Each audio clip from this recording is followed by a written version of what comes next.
Alors Françoise Pelco, est-ce que vous pouvez nous en dire un peu plus sur le rôle de votre association dans la prise en charge des patients atteints d'amylose? Alors le premier rôle, c'est d'aider et de soutenir les patients, puisqu'on a affaire à une maladie rare. Et une maladie rare, c'est très pénalisant. En plus de tout le fardeau de la maladie, s'ajoute la rareté et un isolement terrible. Donc le premier rôle de l'association, c'est de les sortir de l'isolement, en les mettant en contact entre eux, en leur donnant de l'information sur la maladie, en les orientant vers les centres de référence qui vont pouvoir les prendre en charge.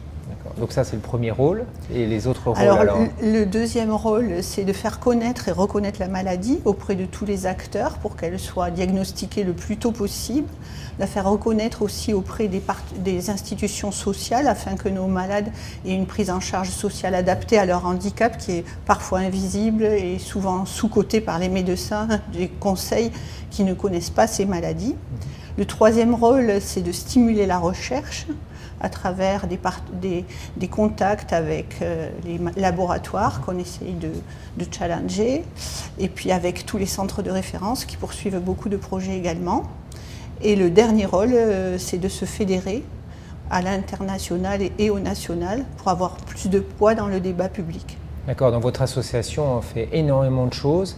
Elle a été créée depuis combien de temps et votre expérience date de... Notre association a été créée en 1994, donc au début, c'était le tout début des associations de patients et il n'y avait pas du tout de structure. Bon, nous on a vu arriver les plans maladies rares, une structure de prise en charge qui est bien supérieure à ce qu'on a pu connaître. Des traitements, on a la chance d'en avoir dans notre maladie, donc une évolution terrible, énorme en 20 ans. Donc on voit bien l'importance des associations dans les maladies rares. Et vous, Philippe Müller, alors vous êtes le président de l'association Soutien Insuffisance Cardiaque. Oui. On est dans un autre contexte, une maladie qui est très commune. Comment vous voyez le rôle de votre association dans ce contexte? C'est une maladie qui est très commune mais très peu connue. En fait, les gens mal informés pensent que c'est une maladie de vieux au fond de leur EHPAD et qu'on s'en fout un peu. En fait, ça peut toucher tout le monde à n'importe quel âge, les causes sont multiples, on n'entre pas forcément par la même porte dans l'insuffisance cardiaque, mais les conséquences sont les mêmes pour tout le monde. Donc on essaye, dans la mesure du possible, d'aider les gens qui rentrent en insuffisance cardiaque déjà de mieux connaître la maladie, et puis de leur aider à trouver un rythme de vie qui correspondent à leurs nouvelles capacités physiques, de façon à ce qu'ils vivent le mieux possible. Parce que c'est compliqué quand tout d'un coup on respire mal, quand on a du mal à faire de l'activité physique, quand on marche moins vite, quand on a du mal à monter les escaliers. Tout ça sont des paramètres à donc vous mettez, comme l'association précédente, donc aux dispositions des patients, oui, pour essayer d'améliorer leur qualité de vie. Et on essaie de faire l'interface entre le médecin et le patient, parce qu'ils ne parlent pas le même langage. Et on ne peut pas demander au médecin de prendre en charge tous les patients en les prenant par la main parce qu'il n'a pas le temps, matériellement c'est pas possible. Donc il faut que quelqu'un soit l'intermédiaire entre les deux et puisse amener à tous les patients un environnement de vie qui soit acceptable. Donc centré sur le patient, est-ce que vous avez d'autres rôles que vous avez pris ou développés?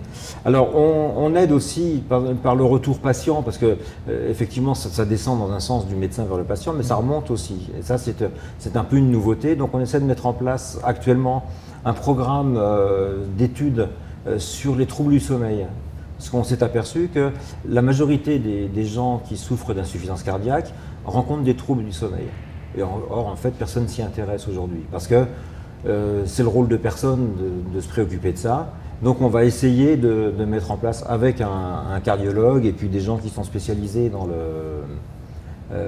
dans l'étude du sommeil, d'étudier ce phénomène et puis peut-être d'apporter des solutions, on ne sait pas. D'apporter pour communiquer et faire remonter en fait. Voilà. Et puis que les gens sachent qu'ils ne sont pas tout seuls, ils ne sont pas les seuls à avoir les troubles du sommeil. Est-ce que vous faites comme l'association contre l'amylose, des communications nationales ou des événements ou essayez de faire...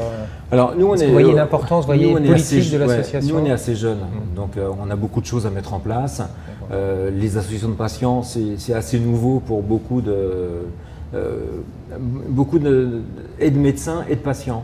Les médecins ne nous prennent pas forcément au sérieux et les patients ne savent pas trop de quoi on est capable.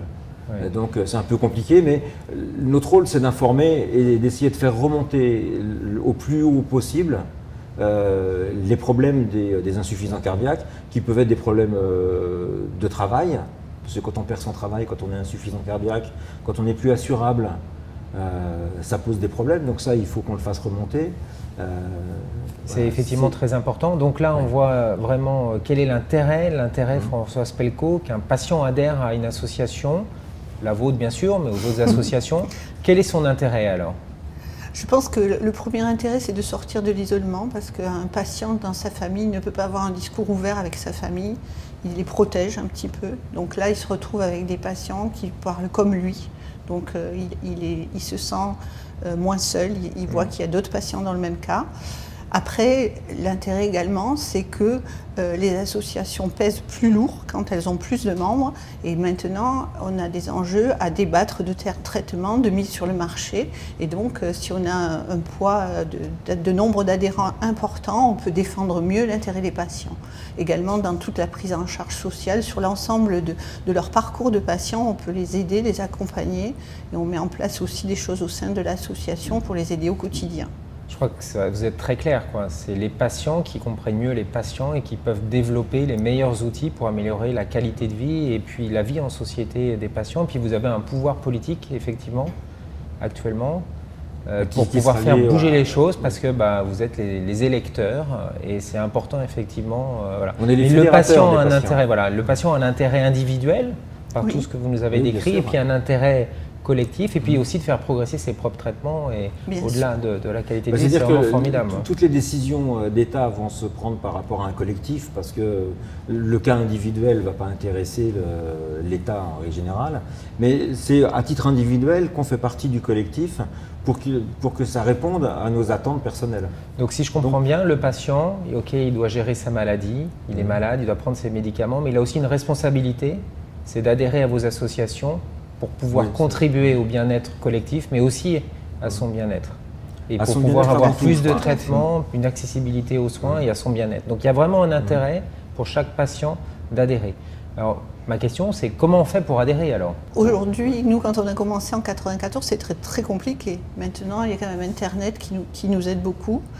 On met tous en place des solutions papier, des supports, tout un tas de... D'accord, donc on vous trouve sur Internet, donc on nous trouve, sur le site web. Et puis les médecins également Et qu'est-ce que ça représente comme coût pour un patient dans vos associations, le coût annuel ? Quel est le coût pour adhérer dans l'association contre l'amylose ? Nous, c'est gratuit. On a mis ça en place cette année parce qu'on avait une cotisation de 15 €. On a pensé que ça pouvait être un frein, donc on l'a enlevé. Donc aujourd'hui, c'est gratuit. C'est gratuit. Ça ne coûte rien et il n'y a que du bénéfice. Et pour l'association aussi. C'est gratuit, c'est formidable. Quand on a commencé, on s'est posé la question, est-ce qu'on met une cotisation annuelle, est-ce qu'on demande aux gens de payer ? Puis on s'est dit après tout, pourquoi demander aux gens de payer en plus pour quelque chose dont ils ne sont pas responsables à la limite. Par contre, on espère les dons des uns et des autres et les encouragements financiers de tous ceux qui peuvent. Mais en tout cas, les gens peuvent venir et devenir adhérents sans qu'on leur demande autre chose que de nous soutenir et de nous aider donc, dans nos démarches. Il faut taper le nom de votre association sur Google. Sur Internet, oui. Donc c'est le site web. C'est sic-asso.org. sic-asso.org et l'association contre l'amylose. amylose.asso.fr. Ça peut pas être plus facile, quoi. Ouais. Donc il suffit d'adhérer. Merci beaucoup. On les attend. Merci professeur. Merci.